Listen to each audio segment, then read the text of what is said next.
Hello, ladies and gents, and welcome back to the channel. If you're new here, welcome. And we have a brand new matchup for this week. And oh boy, this one's really going to be a massive one. And for our first combatant, we have Azalea on our left over here from Skarpworld. And on our right here, our new combatant to the field, Eliza from Skullgirls. But before we get this brawl going down, if you guys have already seen my video on Azalea, be sure to check that out if you want. But I'm just going to keep most of Azalea's points at least cut up into a rough summary, while Eliza over here is still sort of, I guess you would say, new to the channel, so I'm definitely going to be focusing quite a bit on her, mostly covering her powers and abilities and feats, but mostly getting the first one out of the way, being speed. Pretty much anyone in here has at least played Skullgirls, at least fought against Fortune or Peacock. Like, we're already having, like, Eliza already fighting characters with at least, like, light speed, attack speed. Now, getting into some of her abilities, like, say, her enhanced senses, like her enhanced smell, being able to track down specific blood of people, including Miss Fortune, who's literally undead, so that's a very powerful nose. And after beating the shit out of Miss Fortune, she also just straight up just stuffed her in the jars. So she also has sealing abilities, but her most dangerous power in her arsenal being her blood manipulation, being also able to straight up absorb it out of people, as well as manipulate it, if not also just straight up just make constructs, casually regenerate her limbs, as well as just turn into straight up just puddles of blood. So her mastery of blood manip is pretty much just on an entirely different level. As well as just straight up just getting amped, and she pretty much consumes a large quantity of it. And most of this is mostly all due to her parasite Skamed, which pretty much just makes her immortal, which includes like immortality via regeneration and immortality just via being, undead, straight up a zombie. Now the blood she can pretty much control is also pretty nuts. Nuts in comparison to like straight up just destroying characters, or like almost on the same scale as say like the Skull Heart, or being able to straight up like, contest with the Skull Heart, including like Squiggly and Philia, who she just straight up just bondaged and straight up bodied the shit out of both of them.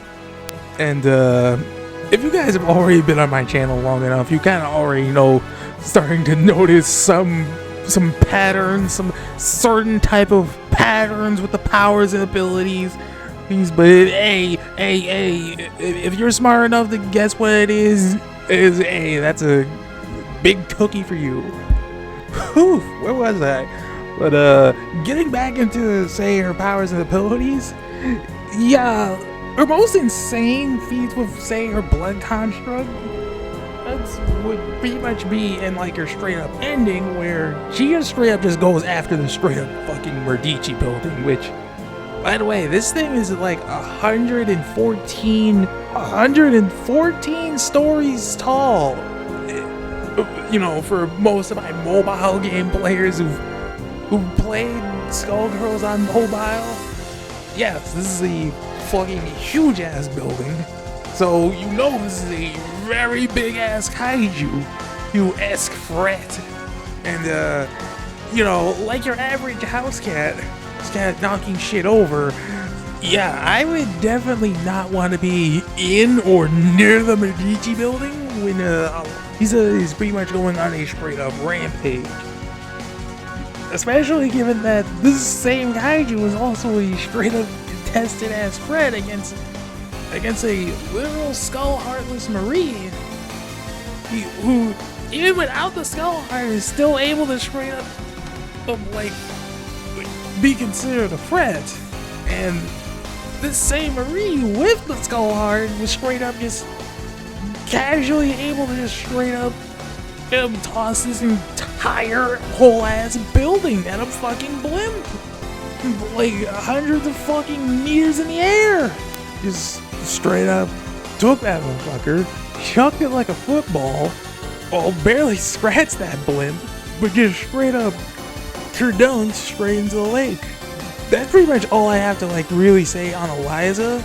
But getting back to, you know, Eliza from Skarpworld, there was a few things that I did somewhat miss, as well as I guess you would say a few character parallels between Eliza and Eliza. I know, it's gonna be a very weird name play on words with names, but both these two pretty much, I guess you would say, have like a bit of a thing for power, as well as really not giving a shit of who the hell they step on.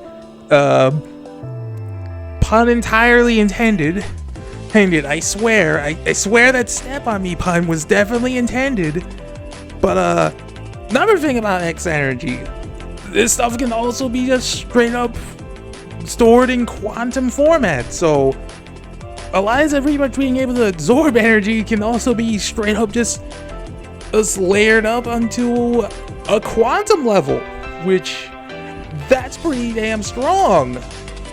Especially since, you know, if you already saw like my previous video, you already know that, you know, having a lot of X energy seeped out of you pretty much just straight up turns you into ash.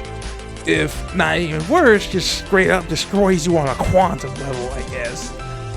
But the thing is, with, say, seeping that X energy out of you, she has to either touch you or at least get you to guzzle down that, you know, that special milk that pretty much just corrupts you and turns you into a straight up cow.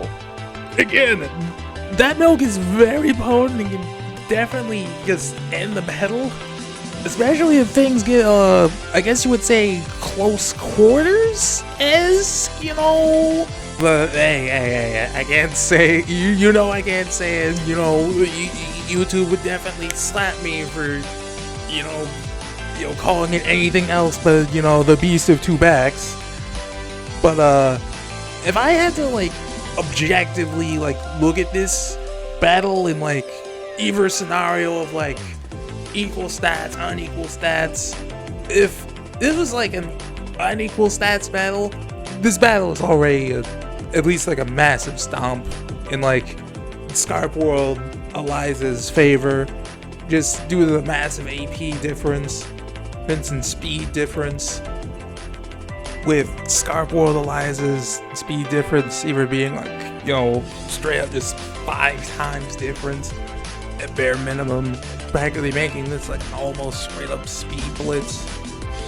And in strength, it's like you got like Skullgirls Eliza dealing with like at least large city block tier threats, while Skarpworld Eliza is at least taking like large island level damage. Equal stats territory, this match is at least somewhat close in terms of like who can get what off in terms of range.